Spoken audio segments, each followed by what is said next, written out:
हाय। एक बहुत ही बड़ा फाइनेंशियल आंकड़ा हमारे सामने आया है कि 2022 में कम से कम 1 करोड़ से ज़्यादा लोगों ने अपने म्यूचुअल फंड की एसआईपी बंद कर दी। और यह आंकड़ा पूरे म्यूचुअल फंड इंडस्ट्री को, इक्विटी मार्केट को, इंडस्ट्री को दोबारा सोचने पर मजबूर कर दिया है कि आखिर ऐसा हुआ क्या, जबकि मार्केट 2-3 सालों तक कोई इतना बड़ा लॉस में नहीं था। लोग पैसे बना रहे थे, लोग कमा रहे थे। तो इन कौन से लोगों ने इतने बड़े नंबर्स में ये एसआईपी बंद करने का कारण क्या हो सकता है? अलग अलग टीवी चैनलों पर अलग अलग तरह के financial adviser, share market adviser, mutual fund adviser अलग अलग तरह की राय व्यक्त कर रहे हैं। क्या आप इस बात का अंदाज़ा लगा सकते हैं कि आखिर ऐसा क्यों हुआ? तो मैंने सोचा क्यों ना मैं भी अपना एक इस पे राय व्यक्त करूं। सही मामलों में देखा जाए तो जो कोरोना का टाइम था और कोरोना के बाद का टाइम था, जब लोगों के पास इनकम सोर्सेस ख़त्म होते हुए दिखे, तो लोगों ने एक कुछ नए इनकम सोर्स को क्रिएट करने के का ऑप्शन जो है कि वो ढूंढने लगे, जिसमें एक एक बड़ा यंगस्टर ये सोचने लगा कि वो म्यूचुअल फंड या इक्विटी मार्केट इस तरह के सेगमेंट में पैसा निवेश करके मंथली या कुछ महीनों में एक बड़ा इनकम जनरेट कर सकता है।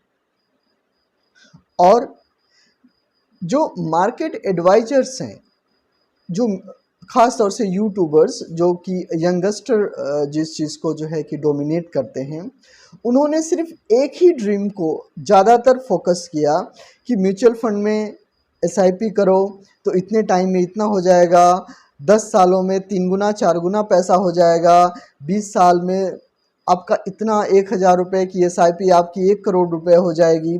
इस तरह के कई सारे जो है कि लोगों में ये भावनाएं बनी कि क्यों ना म्यूचुअल फंड में, लेकिन 2-3 सालों का जो अनुभव है वो उनके एक्सपेक्टेशन से काफ़ी अलग रहा। म्यूचुअल फंड बिल्कुल सही है, लेकिन क्या आपके लिए सही है? अगर आप ये सोचने लगे कि म्यूचुअल फंड में आप इन्वेस्टमेंट करके आप महीने 2 महीनों में एक कोई रेगुलर इनकम बना सकते हो या अपने पैसे को 2-3 सालों में 3 गुना 4 गुना कर सकते हो, तो ये कहीं ना कहीं आपका एक भुलावा है। ऐसा नहीं होता। Mutual fund, share market, equity market एक अलग तरह से रोल प्ले करता है और आपकी इसमें इन्वेस्टमेंट दूसरे इन्वेस्टमेंट की ही तरह होती है। इसमें भी आपको टाइम देना पड़ता है। तो अगर आपके पास पैसा है, जो आप पैसा इन्वेस्ट करते जा रहे हैं, अगर वो पैसा आपके पास है और आप मार्केट से बाहर आने की सोच रहे हैं, तो आप बिल्कुल भी ऐसा ना करें। अगर आपने म्यूचुअल फंड में पैसा लगाया है तो अपनी एसआईपी को आप कंटिन्यू रखें और इस बात का धैर्य रखें कि कम से कम 8-10 साल तक तो आपको निवेश करना ही करना है। मैं 20-25 साल 40 साल की बात नहीं कर रहा हूँ, क्योंकि वो डिपेंड करता है आपके पेशेंस पे। लेकिन कम से कम इतना तो आपको उसमें पेशेंस रखना पड़ेगा, तब जाके आपकी इन्वेस्टमेंट कुछ रंग दिखाएगी और आप कुछ उससे रिटर्न कमा पाएंगे। म्यूचुअल फंड में एसआईपी करने वाले, बंद करने वालों की संख्या कम होने के पीछे एक रीज़न और भी हो सकता है। एक तो पहला कि 2-3 सालों में मार्केट, खासतौर से म्यूचुअल फंड सेगमेंट ने उतना कुछ हाइपोथेटिकल रिटर्न नहीं दिया है जैसा कि यंगस्टर सोच लेते हैं। दूसरी बात यह है कि इन 2-3 सालों में महंगाई का स्तर बढ़ा है। म्यूचुअल फंड में एसआईपी शुरू करने वालों में ज़्यादातर जो सेगमेंट है वो 50,000 रुपये से लेकर 1 लाख रुपए का अर्निंग कैपेसिटी रखने वाला सेगमेंट है। और महंगाई के बढ़ने के कारण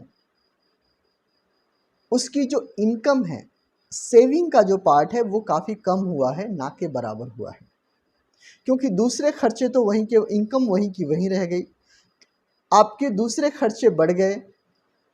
तो जिन लोगों ने ये सोचा था कि वो म्यूचुअल फंड जैसे सेगमेंट में एसआईपी करके वो महीने या 3 महीने 4 महीने में कुछ एक बड़ा अमाउंट बना लेंगे, उनका विश्वास टूटा है। इस करके म्यूचुअल फंड में एसआईपी करने वाले लोगों की संख्या कम हुई है और ख़ास तौर से बंद हुई है।